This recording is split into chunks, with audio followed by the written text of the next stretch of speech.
বিশ্বস্ত সোর্স ছাড়া পাকা আম কিনি না।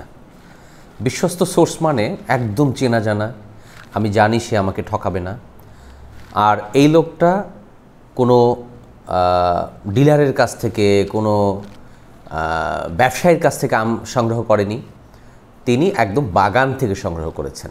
এমন যদি বিশ্বস্ত সোর্স থাকে তাহলে শুধু পাকা আম কিনি, এছাড়া পাকা আম কিনি না।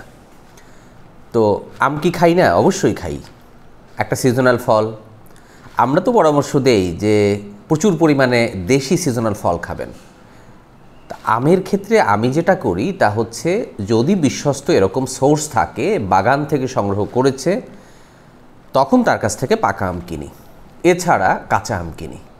একদম পাকা আম কিনি না। এমন পাকা আম, কাঁচা আমটা কিনি যে আমটা পরিপক্ক কাঁচা আম, যা বাসায় রাখার কিছুদিন পরে পাকবে। তো এরকম কাঁচা আম কিনে বাসায় রেখে যখন পাকে তখন খাই। কারণটা হচ্ছে কি?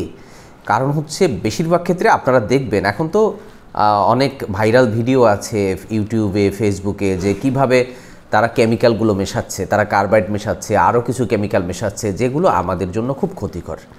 এই জন্য আপনারা এই টেকনিকটা ফলো করতে পারেন। কাঁচা আম কিনবেন, বাসায় বসে পাকবে, তারপরে খাবেন। এইটা একটা খুব গুরুত্বপূর্ণ বিষয়, যেহেতু আমের সিজন চলতেছে। আর একটা আমার পার্সোনাল বিষয় বলি, তা হচ্ছে আমার ছবি, আমার ভিডিও ব্যবহার করে অনেকে ফেসবুক আইডিতে একটা ভুয়া অ্যাকাউন্ট তৈরি করছে, যাতে আমার পরিচয় দিয়ে তারা রোগীদের সাথে কথা বলছে।